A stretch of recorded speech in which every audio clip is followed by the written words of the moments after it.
सर्प बदले केचुल तो सर्पासन क्या करे।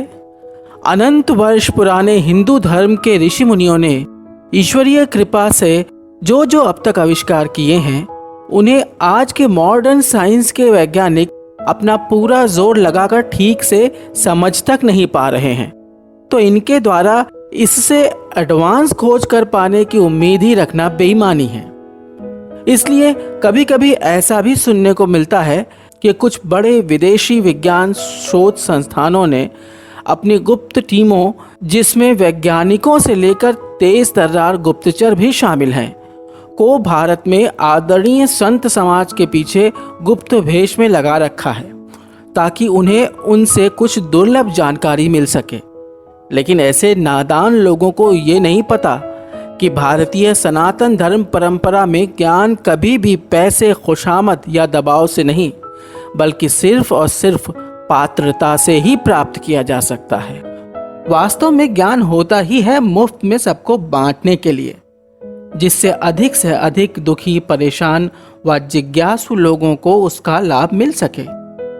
इसलिए ज्ञान को अधिक से अधिक लोगों में मुफ्त में बांटकर परोपकार का बेशकीमती पुण्य कमाने से किसी को भी कभी भी बिल्कुल चूकना नहीं चाहिए, क्योंकि सृष्टि के अटल कर्म फल सिद्धांत के अनुसार किसी के द्वारा कभी भी किए गए छोटे से छोटे अच्छे कार्यों का फल भी उचित समय आने पर उसे सूद समेत वापस मिलकर ही रहता है। हम यहाँ बात कर रहे हैं बहुत ही साधारण से दिखने वाले आसन सर्पासन की, जिसे भुजंगासन भी कहते हैं। देखा जाए तो इसे करने वाले अधिकांश लोग यही सोचते हैं कि इस आसन से ज्यादा पीठ दर्द में आराम मिलेगा, शरीर लचीली बनी रहेगी, शायद पेट की समस्याओं में भी आराम मिल जाए आदि। पर वास्तविकता इससे कई गुना परे है, क्योंकि वैदिक काल में भगवान शिव की कृपा से ऋषि पतंजलि ने जो इस सर्पासन का आविष्कार किया है, उसमें सर्प की सबसे बड़ी खूबी अर्थात अपने से ही अपने शरीर का बार बार नवीनीकरण करना विद्यमान है। सर्प अपने शरीर का बार बार नवीनीकरण अर्थात कायाकल्प केंचुल बदलकर करता है। उसी तरह सर्पासन का लंबे समय तक नियमित अभ्यास करने वाला योगी अपने शरीर का नवीनीकरण अपने मणिपूरक चक्र को जगाकर करता है। सर्पासन के लंबे नियमित अभ्यास से निश्चित रूप से मणिपूरक चक्र जागृत होने लगता है और हर स्त्री पुरुष के नाभि में अदृश्य रूप से स्थित इस मणिपूरक चक्र में अमृत का वास होता है। और जब मणिपूरक चक्र धीरे धीरे जागृत होने लगता है, तब इसी मणिपूरक चक्र से धीरे धीरे अमृत का स्राव होने लगता है, जिससे व्यक्ति पहले के कुछ सालों में अजर होता है, अर्थात उसके सभी शारीरिक रोगों का नाश होता है। फिर अगले कई सालों में अमर होने की प्रक्रिया भी शुरू हो जाती है।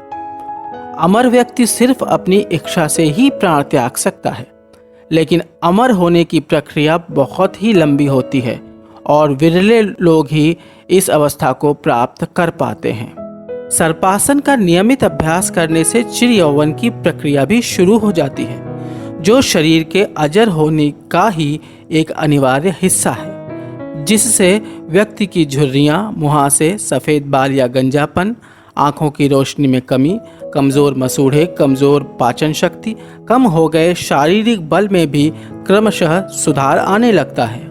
यहाँ तक कि असमय पूरी तरह से नपुंसक हो चुके मानवों में भी फिर से नए सिरे से यौवन के गुण जैसे वीर्य आदि का पुनरुत्पादन, शिथिल यौनांगों में पुनः उत्तेजना आदि उभरने लगते हैं। सर्पासन करने के बाद इसका विपरीत आसन अर्थात शलभासन को भी कुछ देर तक करना जरूरी होता है। शलभासन से जननांगों और मूलाधार चक्र पर विशेष अच्छा प्रभाव पड़ता है। किसी भी आसन की सिद्धि लगभग 3 घंटे 36 मिनट तक प्रतिदिन लगाने से मानी जाती है, लेकिन सर्पासन को 3 घंटा 36 मिनट तक लगा पाने का स्टेमिना विकसित करने में जल्दबाजी बिल्कुल नहीं करनी चाहिए, नहीं तो पीठ या गर्दन में खिंचाव भी आ सकता है। सर्पासन करने में कई लोग अक्सर गलती करते हैं कि हाथों पर जोर देकर शरीर को ऊपर उठाते हैं, जबकि ये गलत है, शरीर को ऊपर बिना हाथों पर जोर दिए हुए उठाना चाहिए, जो कि शुरू में किसी भी योगाभ्यासी से ज़्यादा नहीं हो पाता है, लेकिन बाद में धीरे धीरे नाभि के ऊपर का पूरा शरीर ऊपर निश्चित उठने लगता है। हाथों को सीने के बगल में ही रखना चाहिए, ना कि आगे या पीछे।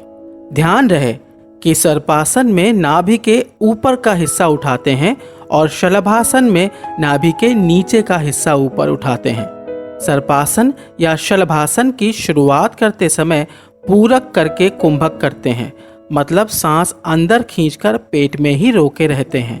सर्पासन लगाने से न केवल मणिपूरक चक्र ही जागृत होता है, बल्कि ये कुंडलिनी शक्ति को भी जगाने में सहायक है। परंतु ईश्वर दर्शन और ईश्वर का शाश्वत सानिध्य प्रदान करने वाली कुंडलिनी शक्ति जागरण प्रक्रिया को पूर्ण करने के लिए सर्पासन के साथ साथ कुछ अन्य बेहद सरल आसन भी करने होते हैं, जो हैं महामुद्रा, पश्चिमोत्तानासन और वज्रासन। इनमें से वज्रासन को दोनों वक्त खाने के बाद भी लगाया जा सकता है, बल्कि अन्य आसनों को सुबह खाली पेट या रात में खाना खाने के आधे घंटे पहले भी लगा सकते हैं। दोस्तों, अगर आपको ये वीडियो पसंद आया हो तो इस वीडियो को लाइक करें और चैनल को सब्सक्राइब करें और बेल आइकन को दबाना ना भूलें।